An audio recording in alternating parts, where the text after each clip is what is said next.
adventure. Come share the Aussie spirit too.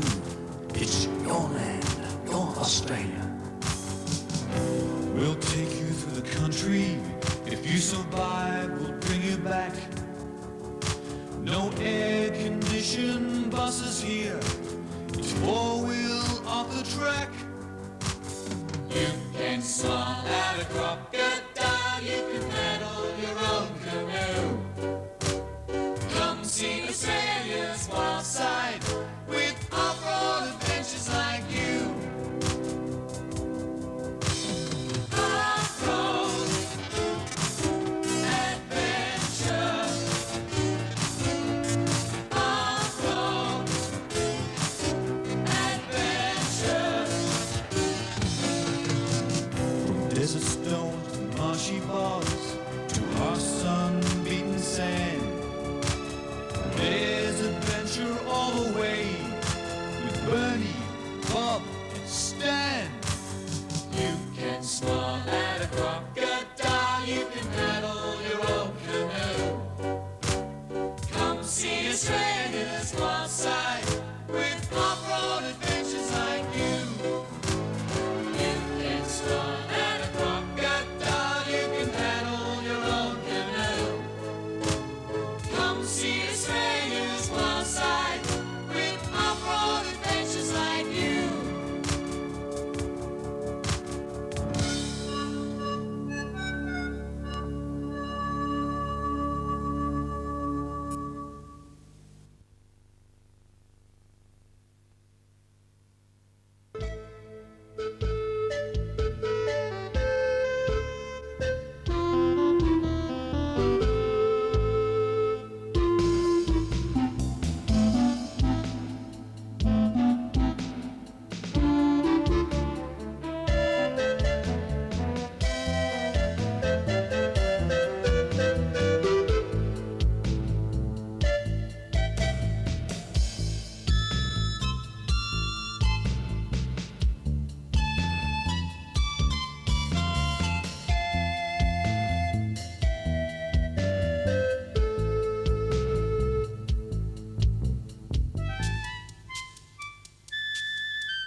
Bob and Stan have made numerous trips to Cape York over the last few years, and each has had its own bit of excitement.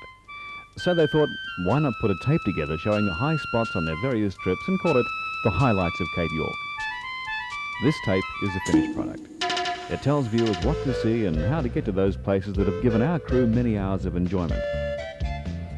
Some of this footage has come from previous tapes, but joined together with recent films shot on their last trip, you'll find the Highlights of Cape York not only informative, but also very enjoyable.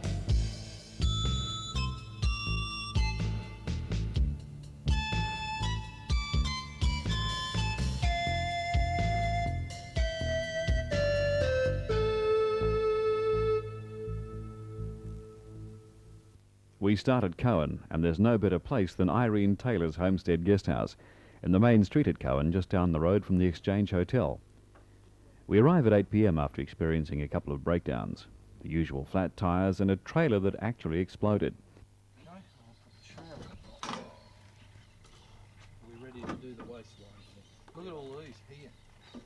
Look at this centre section, look. Look at it. And it's only a central divider, but it's falling to bits. No. We weren't the only ones with problems. There was a couple of truckies sent up from Cairns to pick up this large truck.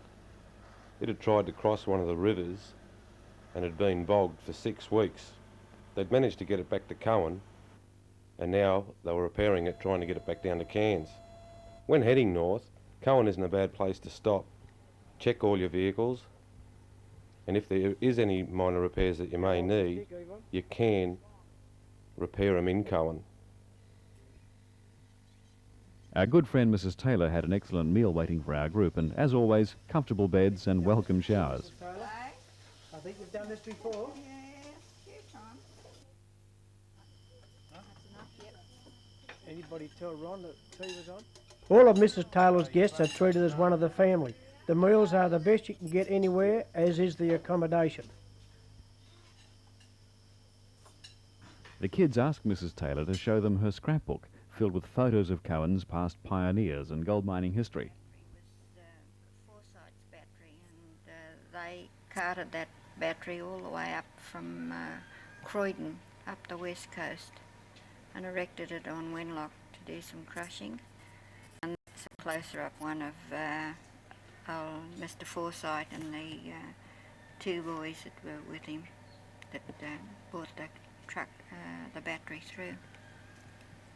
And the other one is Peter Larson going down to rescue his truck when his driver had turned it upside down on the Macklewraith Range going to Port Stewart. It was an old International. That's the Cohen Telegraph Station.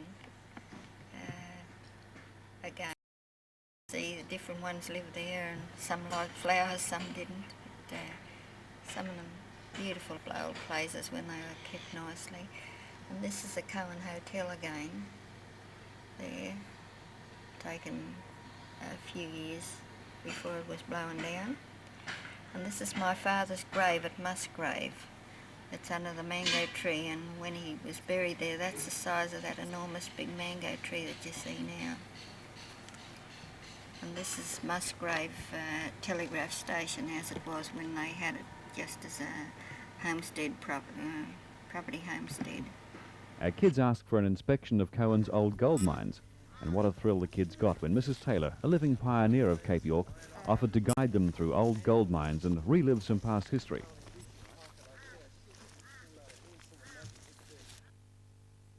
This is actually in the main complex of the old mines. Do they have any sort of other shafts in the hills back here? Oh, they're all dotted with shafts right up across the river and across on the hill at the back of Telecom. This is all, and way out as far as the Stewart out here. It's all. They would have been in the. I think this one might have started about 86. I think, because there was alluvial first. See. That's 1886. Yeah. Yeah, 1886, and then the other is that they started alluvial, and then they did the reef after. Actually, what? The manager of a new open-cut gold mine was informed a film crew was on tour and invited us all to see a modern gold mine in progress. We can see it's dusty, hot, filthy work.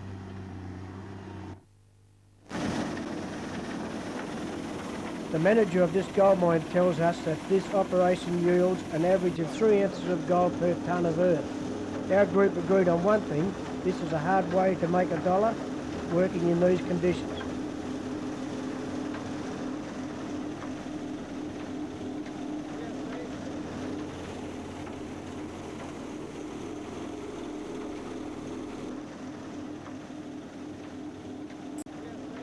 Water in there, we'll just give it a push.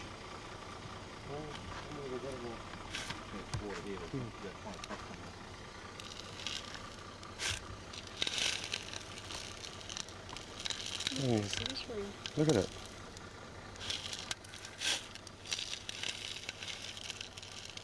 Stan manages to find a few specks near an old Fossickers humpy nearby. By the looks of that, Stan, I suggest you stick to filmmaking.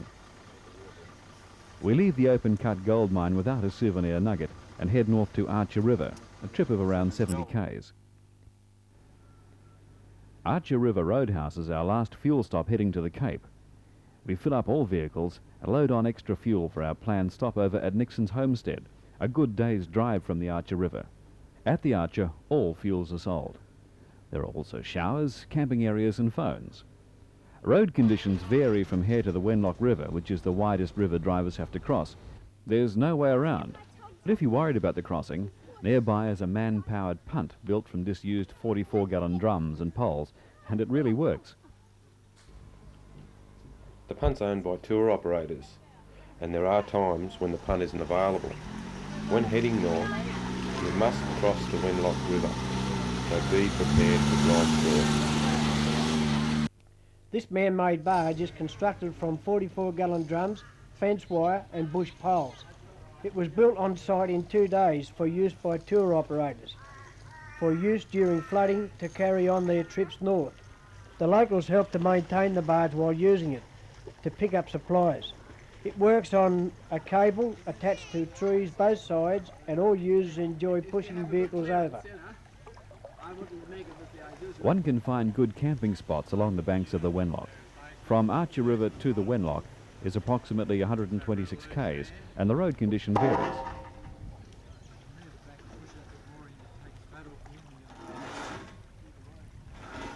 When driving across the Wenlock River, the deepest part is on the southern end.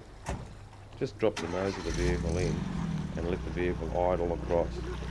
The bottom is a good, hard, sandy base, but I still would select four-wheel drive. The driver of this vehicle tried to cross a little bit fast and splashed water all over his distributor. There's always a lot of people to give you a hand to push it out. And don't think that you're safe just because you've got a diesel vehicle.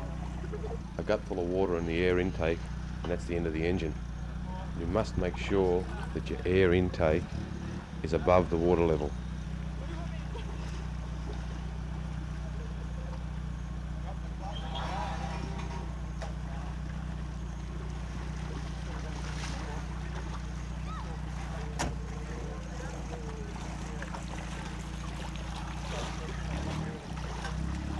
Just take it really steady, like going over the ramp.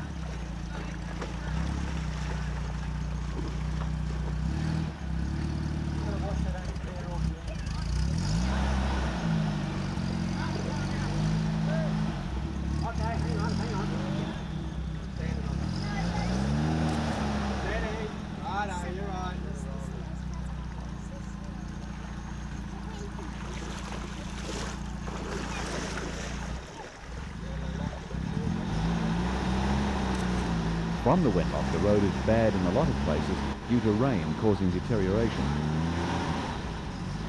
There are a few small creeks to cross before we turn off at the Nixon Homestead, which is approximately 63 k's. If you want to head for Nixon's, you must follow the good road and turn right approximately 40 k's from the Wenlock, staying on the development road. The road that goes straight ahead is the old power line road that takes you through the Gunshot and rejoins the development road at Sailor Creek. If you choose to take the road through Gunshot, be prepared for some rugged conditions and don't go alone. It's always best to travel in a group.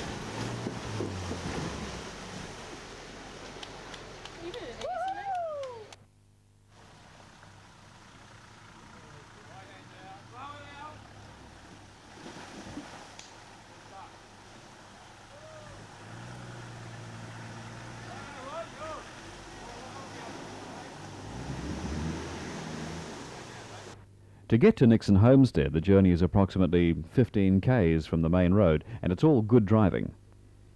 We set up camp in the camping area nearby to the homestead on the beautiful Harmer River. When you arrive at Shelburne Station, don't let Dal Nixon put you off. His bark's a lot worse than his bite. If you have any problems, he's the first one to give you a hand. Actually, he's not a bad bloke. We take a walk up to the homestead to introduce the kids and the rest of the group to Dal and Mrs. Nixon. It's only been in recent times that Dal has opened up the homestead to tourists. He's a great character and very controversial. Our group enjoy their visit at the homestead and the time spent with him discussing the toilet arrangements. How do you go with the tour operators? You look after them? Oh, you got a soundtrack on that one, eh? Yeah, you look after your tour operators? Hmm? You look after your tour operators? I get up 'em. Do you? I get up 'em, yeah, that's for sure, because they've never learnt to not to shit in the camp to start with. Yeah, but they go back and tell all their friends and no one comes here. No, some of them come to find out through curiosity to find out what sort of an old bastard lives in there. Mate, oh, you've lost me for words. Oh, yeah. But I suppose you're part of the furniture, aren't you? You're part of the furniture. That is exactly right. While I run it, they'll take me warts and all, and if they don't like it, well, they can go to hell. Yeah, well, you'll be the boss, mate. You'll be the boss of it, then. As I see it, I've never learnt to handle a big lot of people. but the people that are trained to do it, I understand they're supposed to treat everybody nice. There's no public relations here at all. You just get them in and get them out. Well, if they want to come in here, they can come in here and they take the place as it is. Do you have a beer with them at all? Hmm? You have a drink with them? A beer? I'll have a beer with them, that's for sure. That one safari group that was in here one night, and we were down at their camp, were invited down there to their camp, and some of them could see the possibilities in this place for bigger tourist turnout. I said, yes, the possibilities there for that type of thing, but I said, I don't think I'm the type of person to run something like that. What they say, yes, well, that's right. one woman spoke up, and she said, you're just the boy that to run it, Dal. She said, you'd straighten them out. Straighten them out of the yard or straighten them out to tow the line? To straighten the ones out that need to straighten them out and tow them out. And one of the biggest offenders that we get here are the city people, or I presume most of them are city people, that come up here in them big safari jupes. They pit their little tents around here, and the rules is you either use our pit toilet. If you don't use our pit toilet, take a shovel and go well into the bush and do it. But no, they just pop outside the tent and sit down. Well, one of the first rules that you learn in the bush is not to shit in the camp. Yeah, sure. But people have never ever learned it. They either ever haven't learned it, or they're frightened. I don't know which. They may be frightened to go into the bush. But it's unacceptable to me, because I'm determined that this place is not going to be made into an open shit house like the Wenlock River is at Yeah, I Moreton. notice you don't put signs up down there either. Don't shit here and all that sort of stuff. I probably will eventually. I probably eventually will. After being entertained by Dal Nixon, our group was getting impatient and waiting to move on to Shelburne Bay. Our next stopover for 2 days, or maybe more, who cares? We're not in any hurry.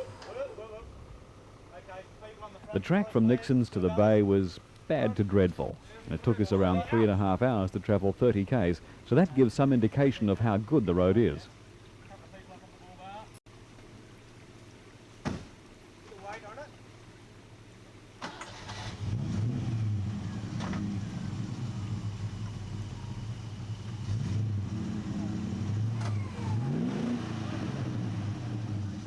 Even the experts like Ron Begg get into trouble. Take the wrong approach and this can happen. The winch and all hands make easy work in this dangerous position.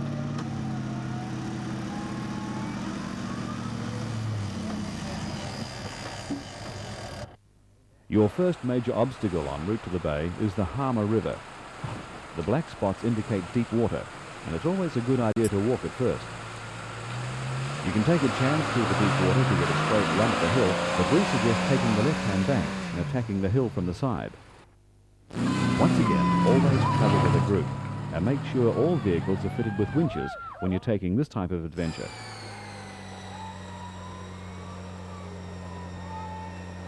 Crossing the picturesque Harmer River is always difficult. You can see the importance of winches here. It took the 5 cars in our group 2.5 hours to get through.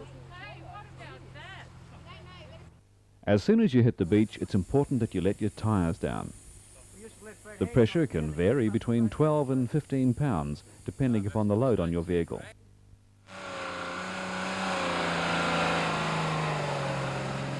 While we're deciding on a place to camp, Jeff takes a trip up the beach to find a suitable camping area. It's getting near dinner time, and Bob finds an old log full of woodworms. These are ideal bait. Everyone helped, and we collected enough to catch our dinner. Ideal for our bait for fishing tonight. The size that's about 3 or 4 baits in them. Yeah, but some of those just gonna get caught. Yeah, but they're pretty soft, but There's his head end there. Don't touch it. Look at that one. It's a baby.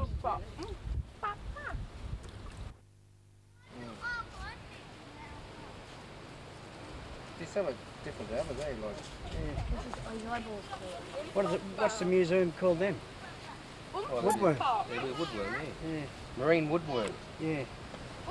Yeah, did you hear about the Irish woodworm? No? He was found dead in a brick. These on a plate. You put them in your freezer. Pull them out later for bait. No, thank you. All of a sudden, everything stopped. There's trouble. A call for help over the CB. Jeff is bogged down to the axles in mud. Bob jumps into the ute and goes to the rescue. When our rescue team arrived, they found that Jeff, on his first trip to the Cape, had been fooled by the sand covering the mud and thought it would be firm driving. Not so. This is often a trap for the inexperienced, and this incident proves the point that you should never go into the unknown.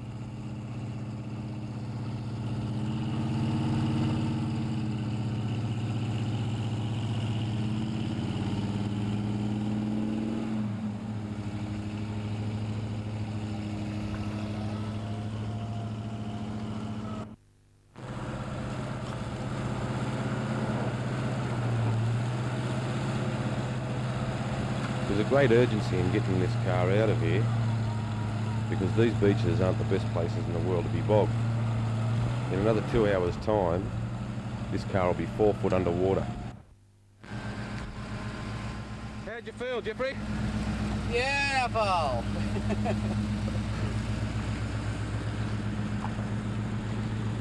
I bet you're glad you're out of there. You happy? Shoots the drums. A quick decision by the rescue team soon had him out of the mud and back on terra firma. While the team were carrying out their rescue mission, the rest of the group set up camp and went off on a hunting expedition to catch dinner.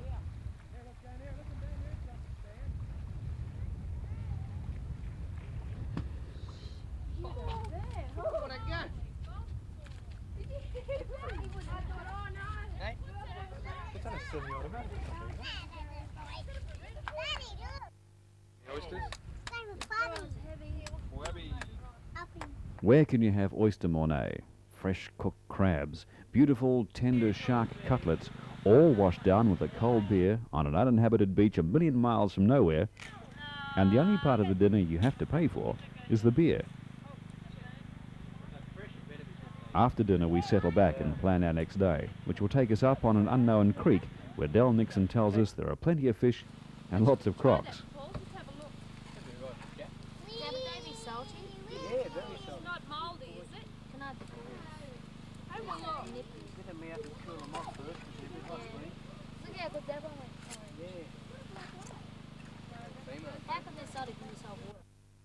What's it say? Yeah, that's rid of the crabs, mate.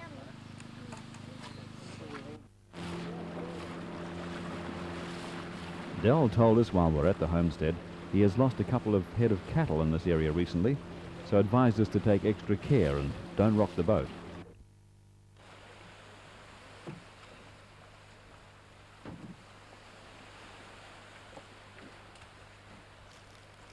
As soon as we come ashore, we find croc tracks, so there's no doubt that we must take heed of Del's warning. Before we try to find our crocs, Bob makes a discovery, something that's seldom found in the wild these days, a Cooktown orchid, the Queensland emblem. While Bob and Stan were discussing their find, Jeff made a discovery that put everyone on guard. 2 of the biggest crab claws they'd ever seen. Obviously a leftover from some croc's dinner, as muddies are their staple diet. Now, nice and quiet here, lads. We decide that discretion is the better part of valor, and it's back into the boat and up the creek.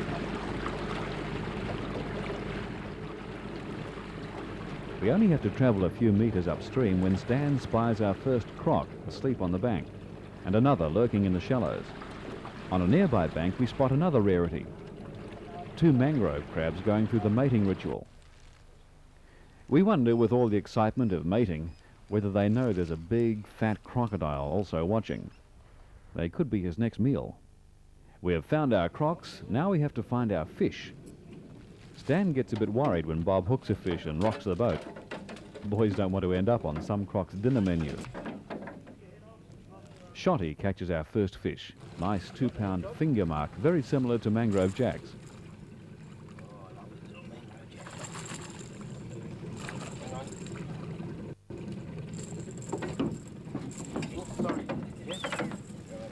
If you notice our top fisherman, he's got his lure stuck in his shirt.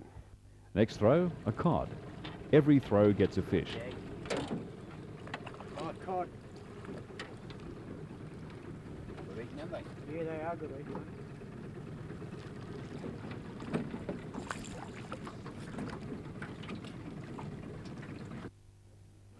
It's now Bob's turn. He pulls in a 3-pound queenfish.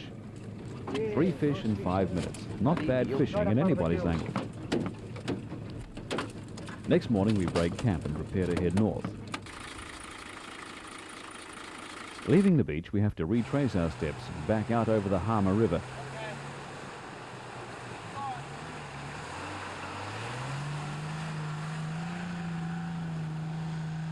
One of our favourite stopping off points has always been Elliott Falls, or Twin Falls as Dell calls it.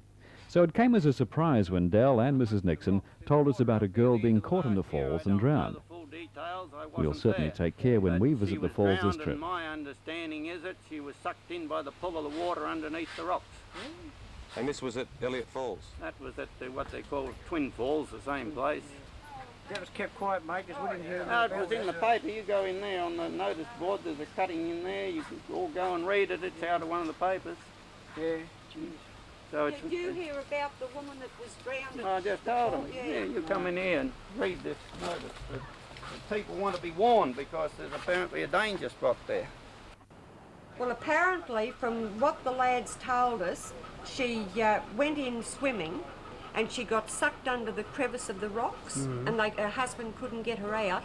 But fortunately, there was a couple of lads there in wetsuits. They had wetsuits, and they went down and they got her. They brought her up, but she was already dead.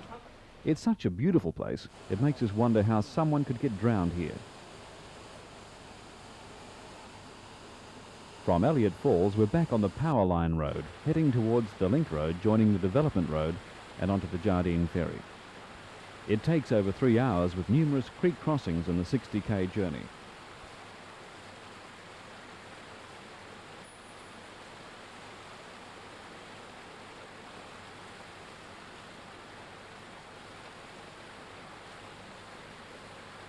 It's easy access to the ferry, which takes 6 vehicles and costs $20 for the crossing.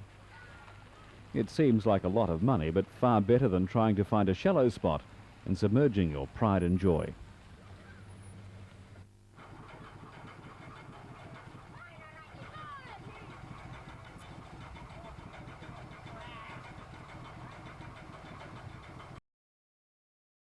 Who got who? We've heard the culprit is a panel beater. Good on ya, Jeff. Off the ferry and on to Bamaga, a journey of only 50 k's, but it's all on corrugated roads that will leave you shaking for a day after you arrive.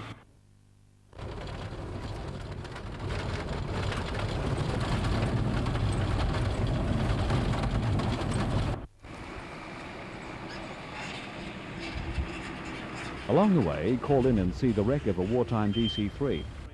This flight was lost on a trip from Brisbane to Papua New Guinea. It's now a memorial to those who were on board. It's all part of our wartime history and should be maintained better than what it is. DC-3 aircraft departed Archerfield, Brisbane at 20:39 hours on May 1945 en route to New Guinea. The aircraft crashed at this site at 05:1800 hours on May 45. This memorial was erected in memory of all those on board who died in the crash. There's a Captain Clark and a pilot and an under-instructor, a radio operator and a passenger, and a second passenger they think was a Sergeant Dougherty from the USA.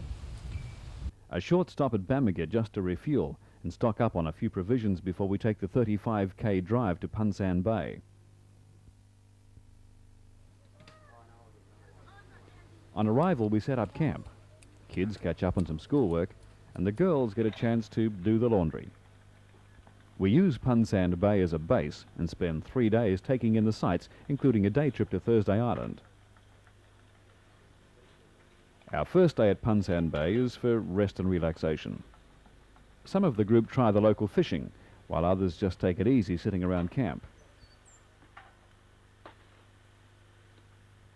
The manager of Punsan Bay, Norm, will always greet you with a smile and a cup of coffee. Punsan Bay Camping Ground is a clean, well-maintained campsite. We feel some improvements are needed with the toilets and showers, and a couple more washing machines will be welcome also, and a public phone.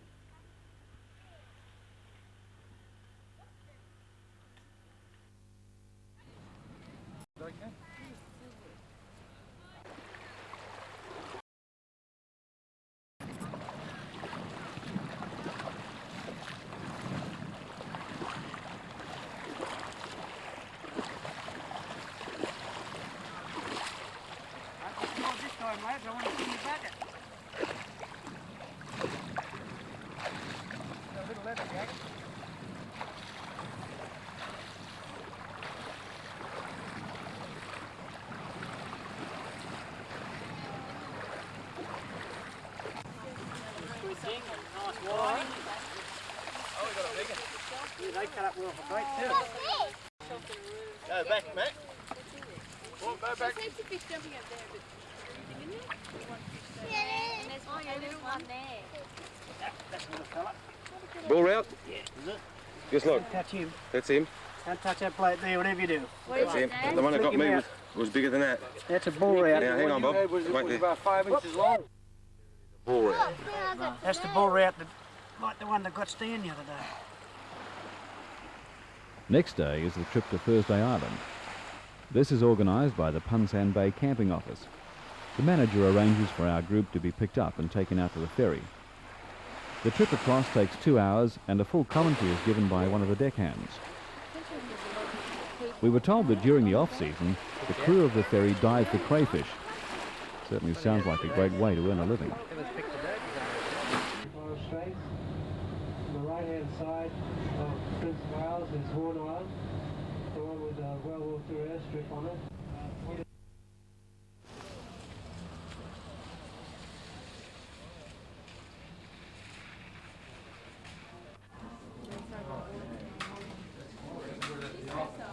On arrival, the girls wanted to go shopping, but we were told that the tour bus was leaving and they had to hurry. There's only one tour each day and the bus does not meet the ferry. If you miss the bus, it's a waste of time making the journey, so save any shopping or photographing until after you have done the tour.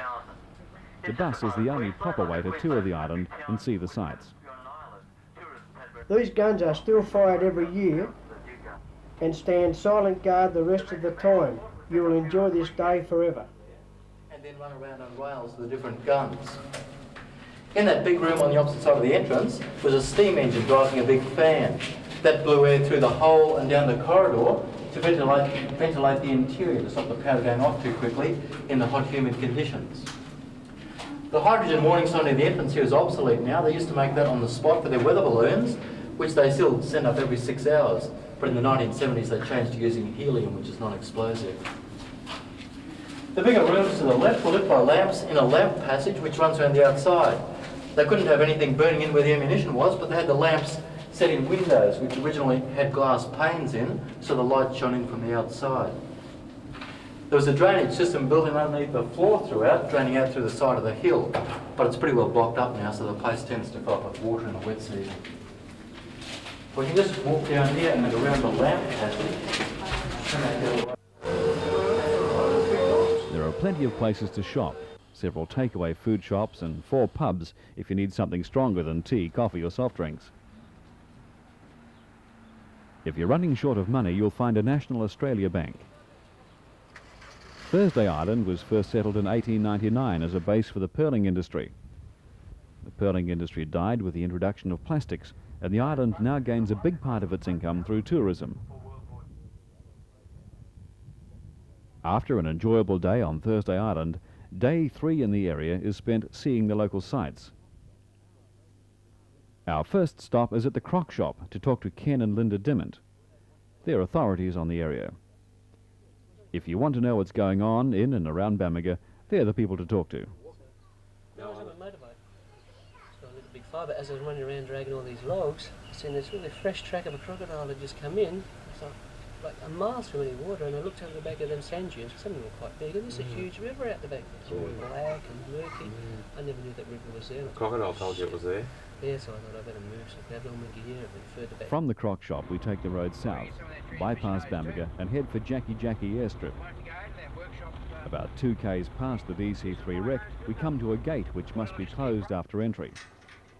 The road is to the left and it's an easy drive into the wrecks. The full story of these wrecks will never be known, but it's assumed that these aircraft were damaged by gunfire and crashed trying to make it back to base, or overshot the airstrip and finished crashing in the jungle some distance away from the strip. With the gun out the bottom, and he could see all around the back, you see, because he sat up the back. So he looked out the back and he had his tail thing and the 2... And then the 2 pilots sat in the front with guns in the front wings. I'll show you them down there in that wing in a minute. And see, there's the front of the nose. Oh, right. And the wheels. And there's the... And here's the undercarriage. And there's, see over there, there's some of the front gun... With that rusty bit? Yeah, see those 2 holes? Yeah. It's almost as if it was planned. Our luck was in when we arrived at Jackie Jackie Airport. Not only did a tourist-laden aircraft arrive, but also the flying doctor to pick up a patient.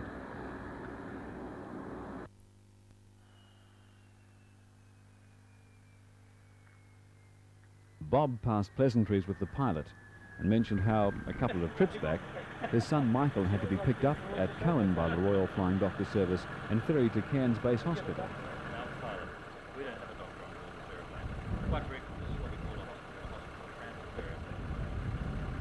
A quick trip to nearby Jackie Jackie Creek sees Bob giving a brief story on the creek's inhabitants. Looks pretty inhospitable. Jeff won't go anywhere near the edge. And for the fishermen, 3 kilometres off the main road to Bamaga, right behind the airstrip, the Jackie Jackie airstrip, is the Jackie Jackie boat ramp on the Jackie Jackie River. And I'd say to have a few resident crocs in there. How do you think, Jeffrey? I think there'd be a few in there, mate. You wouldn't put your big toe in? I wouldn't put anything in there. If you have any mechanical problems at the Cape and you're looking for spares, make a trip to the local tip. It's amazing just what you find at this or any tip. Our boys have used Bamaga Tip on many occasions when they've had problems finding spares. 5-year-old.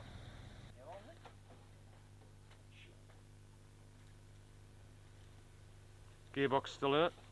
Yeah, the gearbox is still there. Transfer box in it's still all right. If you ever wanted your parts when you come to Bamaga, come up to the Bamaga dump. Any parts you need. While they're in town, the boys had to cash up for the rest of their trip. There are 2 banks in town, the Commonwealth and the National.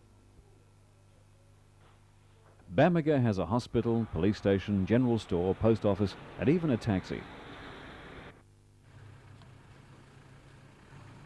It's only 5 k's to the west coast and the village of Seisha. The most popular fishing spot is the Seisha Jetty. Most days you'll find the locals using jigger lines to catch live bait, herrings that live in their thousands under the jetty. The fish caught off this jetty are Spanish mackerel, trevally, queenfish, barracuda, barramundi, and even crocodiles.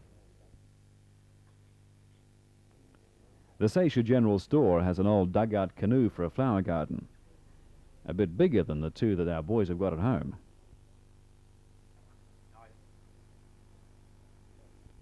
Seisha Marine offers a full repair service on boats, motors and trailers. It's a good place to keep in mind if you need any repairs while you're on the Cape.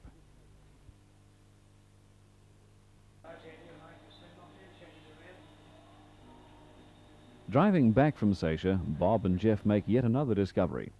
2 k's inland, they find the hull of a barge. Jeff asked Bob if he had anything to do with it, whether he was a modern-day Noah waiting for the floods.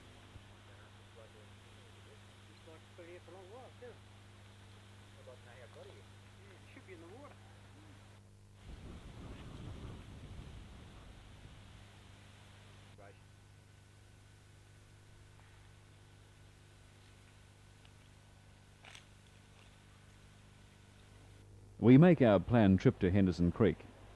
We'll spend a few days on this journey, so need to fill up with fuel and provisions before we leave. It's also advisable to carry extra fuel on this journey, as once you leave Bamaga, there's nothing until you return.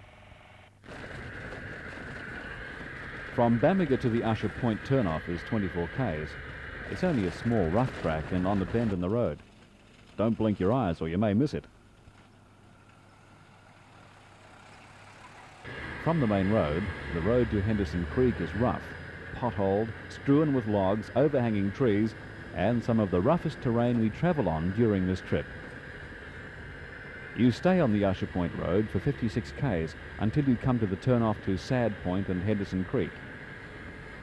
It's a sharp left-hand turn that's easy to miss.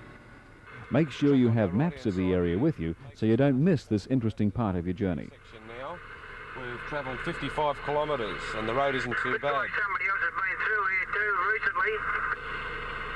Yeah, I noticed some fresh wheel tracks back there, Bob. It's 6 kilometres to the beach from here to Usher Point and the road is very rough, but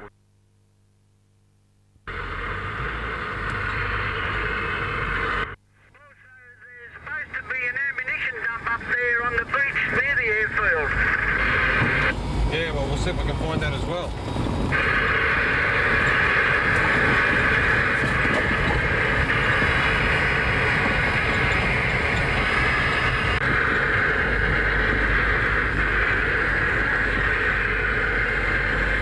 The road's a lot better than what I thought, Bob. Yeah, I'd say somebody else has been down here probably a month or so back and cleaned it up. Oh, look how big it is.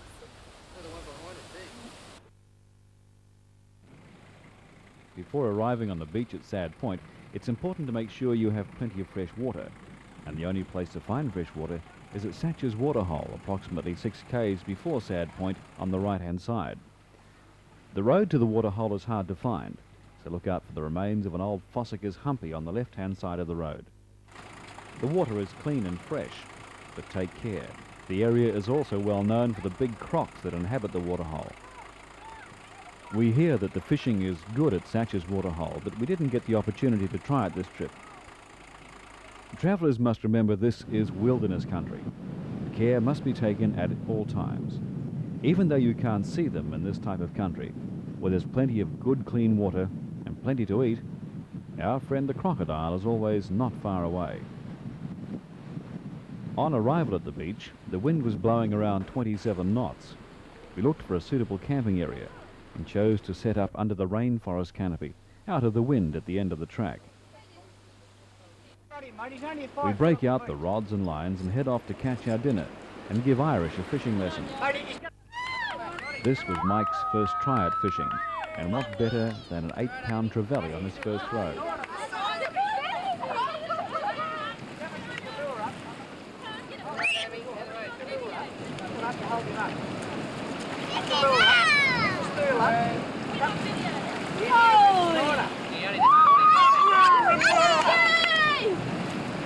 Hey, that's a fish and a half, that one. That's right, Amy. While we were on the beach, Shotty was fishing the mouth of the creek and caught his first barramundi, plus 2 small mangrove jack, the result of 5 minutes fishing.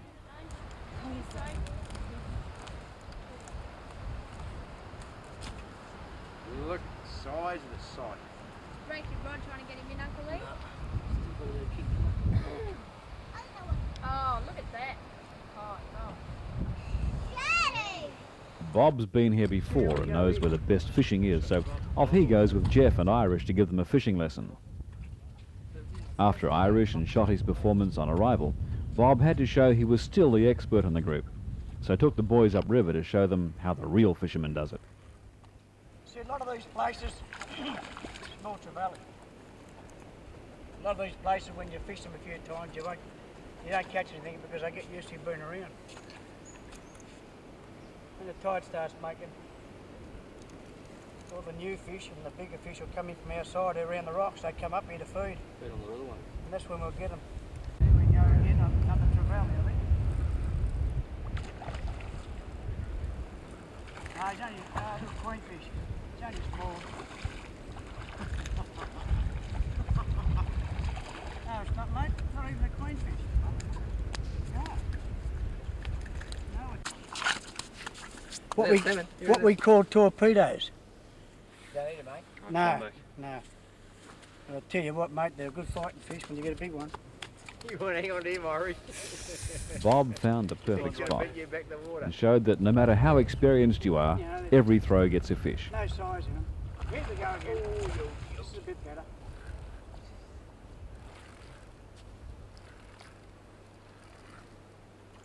Dunny. I'd say he could have been a mangrove jack, that fella. It's easy to lure, isn't it? Here we go again. No, see? It's clearly too small. We've got the legend here. Gone, is it? This is the legend. Good little fighting fish, isn't it?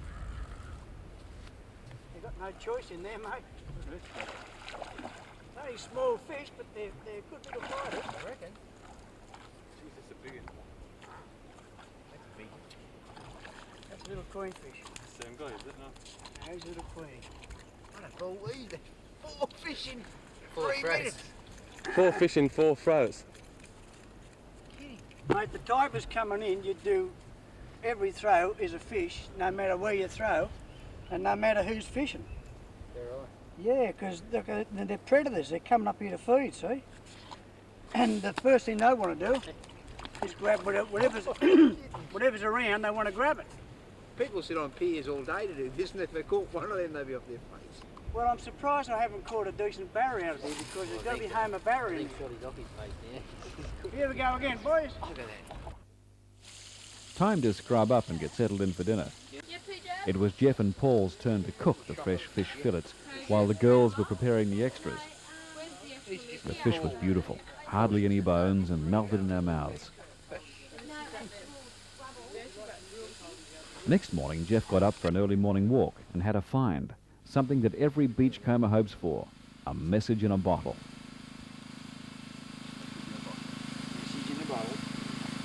Oh, let me have a smell of it. Might be fish plum. I found a bottle. You already got a good name for that. That's a bottle. I wouldn't drink those. How are you going to get this? 1973. You have to break it. No, what you should do, yeah, is and then get another green bottle, put it back in there. Yeah. Mate, it's 20 green bottle. Yeah, That's a great bottle there. That's our Got to keep it We're all not over used the to using bar those stuff. crashes of Once bottles. I'm a little kid, This too. And put it back in the name is, hello, my address is 17. Onana Avenue. Scorpions, boy. They stink. Stingrays. 5214. It's got a phone number. Just ring it. This one here says, my name is Nicole Hunter. I live at 5 Wainwright Avenue, While the Padstow early morning Heights. walkers were out, Stan also had a find. In his tent was a giant rainforest scorpion, normally found in decomposing logs in the rainforest. This big fella must have wandered in during the night. After breakfast, we head north along the beach, looking for the wreck of an aircraft we were told crashed somewhere in the area. On closer inspection, we find that it's not an aircraft, it's the wreck of an aluminium boat. We hope that the passengers in this boat made it to shore, as quite a few locals use these tinnies to travel from island to island. On our way back to camp, we walk along the banks of an unknown creek.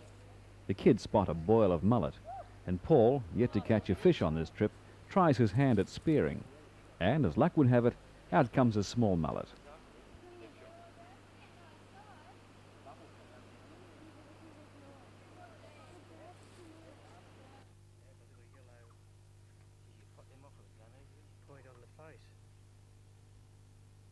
Trying to catch a few quiet minutes at camp, discussing the forthcoming trip up Henderson Creek. Bob's daughter Alison decides Dad needs a clean-up and tries to give him a short back and sides. No luck, Alison. Planning the trip to Henderson Creek was more important, and Bob was trying to concentrate.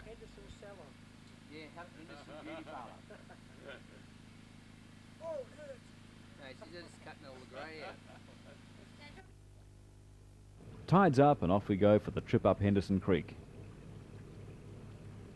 The creek is only about 2 k's long, and it was only half a k upstream when Bob saw a croc slide in off the bank.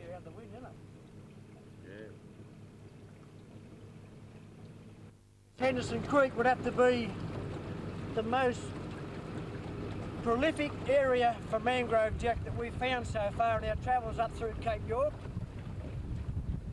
The area we're in now, 2 days ago, where it was raining, we couldn't film, and we pulled out 3 nice barra and 11 mangrove jack.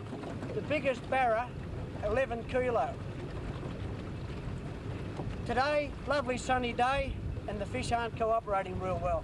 But we'll see how they go further up around the corner in the deeper water. Along the way, Bob gives Stan a fishing lesson. Guess he's a good teacher, as Stan wheels in a 2-pound queenfish. Bring him in, mate. He'll be ours for supper. This Henderson Creek's loaded with these little things. Nice fish, mate. Toward the end of the creek, the boils of mullet are amazing. In amongst them, another croc. This is real wilderness country. No man would have ever visited this area. Look at these mullet. Have a look at the size of these, Shotty. They've got to be nearly 2 foot long. Look at them. Look at that bloke in front of me, mate. Yeah. Massive fish. Jeez, look how thick it is. We didn't bring a spear, did we? Just about the end of the creek, and the mullet of... Oh, Jesus, it's massive. Must be hundreds of pounds of it here. Well, Thousands of mullet. We followed the Henderson Creek right up to the end. You know, I reckon we'd be the only few people that's ever come up here, mate. Look at her, she's finished there. The stingrays were starting to swim away from the bank, so it must be getting near to the turn of the tide. Time to get out in case we get stuck on a mud flat with crocodiles for companions. Bob still hasn't caught a barra this trip, so wanted one last go. No barra for Bob. It's catch-up time as the others have already left. It doesn't take long to catch them, as they had to wait for the boys to arrive and help them remove some trees that are blocking the road. Fallen trees are quite common in this area, and are soon removed with a good strong winch. When we arrive at Somerset Homestead and see the old cannons that guard it. The homestead was originally settled by Frank Jardine as a government residency in 1894. It was burnt down in 1962, and all that remains now are the cannons, the palm trees, and the graves.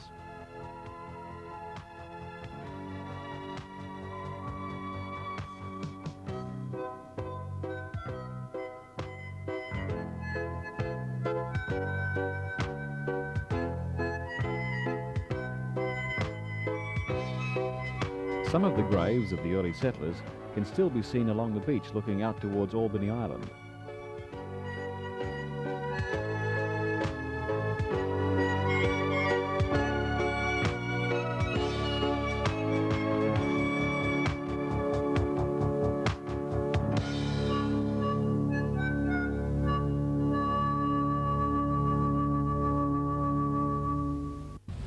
What was over here, Bob?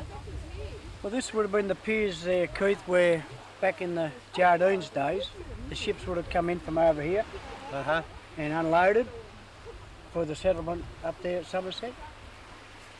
And the biggest fear of this place was that every time they loaded and unloaded, they used to have guards, because the Aborigines were always attacking the people off the boats and the supply run up to the homestead. What, they take all their supplies in up this track? Yeah. Up to the homestead? Up to Somerset, yeah. But the old sailing boats used to come up here probably every 6 months. They'd bring their supplies in.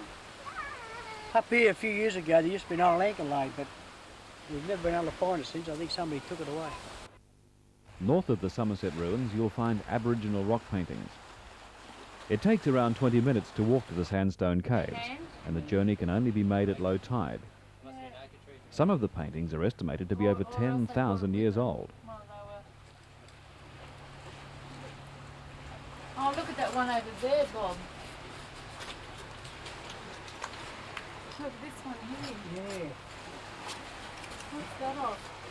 Well, that looks like where stones broken away a long while ago, because by the looks of the top of the cave, there's dark patches and they've had a fire in here. Yeah, So, but a long while ago when they've had a fire in here, the heat's cracked this top layer of sandstone that's fell away, and sometime after that they've etched a painting in that. This dark roof here is where they've had their cooking fires. Now, around this cave there's these pieces of glass, and in later years when white man landed in Australia, the Aborigines learnt to use pieces of their glass for their tools. They could have used them for scraping tools or opening tools or anything like that. And they're very old pieces of glass. Pieces of glass were found in cavities in this cave, and after we filled them, we'll put them back in. I'll put these back into the cavity where I found them.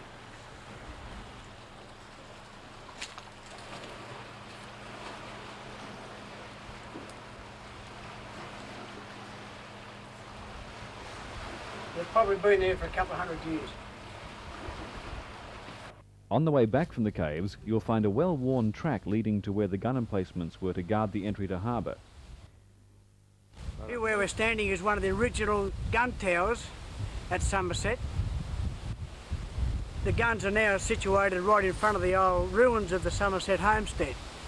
Where originally they were sat here, pointing out into the main channel out to the front of us there, and guarding against any enemy base that may have come in.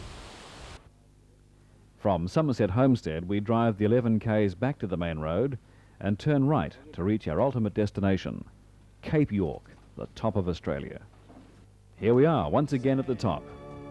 It's champagne for those who are making the trip for the first time, and fond memories for those who have made the trip before. Smile at a crocodile, you can paddle your own canoe.